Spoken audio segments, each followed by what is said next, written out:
नमस्कार, मी लतिका निंबाळकर. माझ्या चॅनलवरती तुमचं स्वागत आहे. आज मी तुम्हाला दोन्ही डाळी मिक्स करून वरण बनवून दाखवणार आहे. त्यासाठी बघा, ही तुरीची डाळ घेतली आणि मुगाची डाळ घेतलेली आहे. दोन्ही सेम माप घेतलेला आहे. त्यासाठी बघा, कढई गरम करत ठेवली, त्याच्यामध्ये डाळ टाकून घेऊया. तुरीची डाळ आणि ही मुगाची डाळ. आणि ही आपल्याला हलकीशी भाजायची, जास्त अशी भाजायची नाही, लाल करायची नाही आहे. कढई गरम झाली की मी मीडियम गॅस केलेला आहे, नाहीतर बारीक केला तरी चालतो. आणि एकसारखी हलवून भाजून घ्यायचे. अशा पद्धतीने भाजून घ्यायचे बघा. एकदम जास्त लाल बी करायची नाही आहे आणि करपून पण द्यायची नाही. आता मी गॅस बंद करते, तुम्हाला दाखवते कशा पद्धतीत केलेले बघा. अशा हलकीशी भाजली की काढून घ्यायचे आपल्याला. तर मी एका टोपात ही काढून घेते. टोपात बघा डाळ काढून घेतलेली आहे. एकदा बघा असा कलर आलेला आहे की जास्त सुद्धा अशी लालसर अशी करू नका, मस्त चव येते. त्यात आपण पाणी टाकून घेऊया आणि 2 ते 3 पाण्यानं स्वच्छ धुवून घ्यायची डाळ एकदम, कारण ही न धुताच आपण भाजलेली आहे. बघा पाणी किती घाण येतं. डाळ बघा स्वच्छ धुवून घेतलेली आहे. टोपामध्ये बघा पाणी गरम करायला ठेवले. 1.5 ग्लास पाणी टाकलेलं आहे. तर हलकं गुणगुणं पाणी झालं की त्याच्यामध्ये 1 तांबटं टाकून घ्यायचं. मोठ्या आकाराचं तांबटं आहे, बारीक टाकलं तरी चालेल.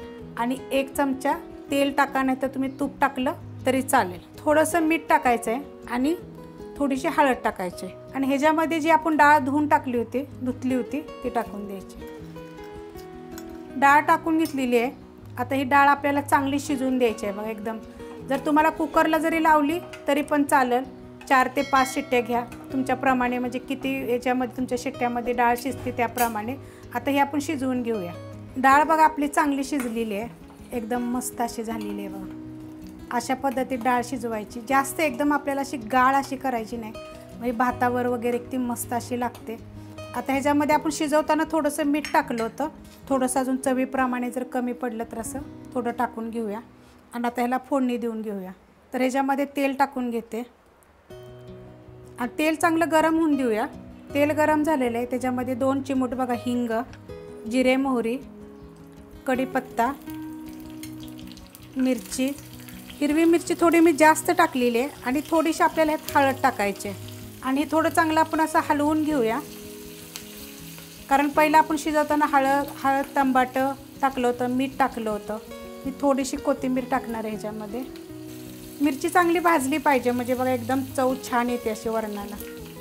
मिरचीचा बघा असा कलर आला पाहिजे, अशी भाजून घ्यायची. फक्त जास्त अशी लाल अशी नाही द्यायची. मस्त अशी झालेली आहे फोडणी. आता आपण हे टाकून घेऊया. बघा किती मस्त अशी आणि 1 नंबर चव लागते. हलवून घेऊया आणि आपल्याला ह्याची 1 उकळी करून घेऊया. तर ह्याच्यावरनं मी थोडीशी अजून कोथिंबीर टाकणार आहे, आपण फोडणीमध्ये टाकली होती. आणि गॅसवर ठेवूया. आता ही गॅसवर मी ठेवून घेतलेली आहे. आता 1 उकळी फुटून देऊया आपण. 1 उकळी फुटली की झाली बघा, हे वरण झालं. मस्त असं लागतं. अशा पद्धतीनं तुम्ही करून बघा. आता हे आपण एकदा उकळून घेऊया.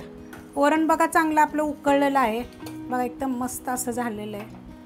तर तुम्ही अशा पद्धतीनं करा. आणि ही रेसिपी आवडली तर लाईक करा, सबस्क्राईब करा, कमेंट करा आणि शेअर बी करा.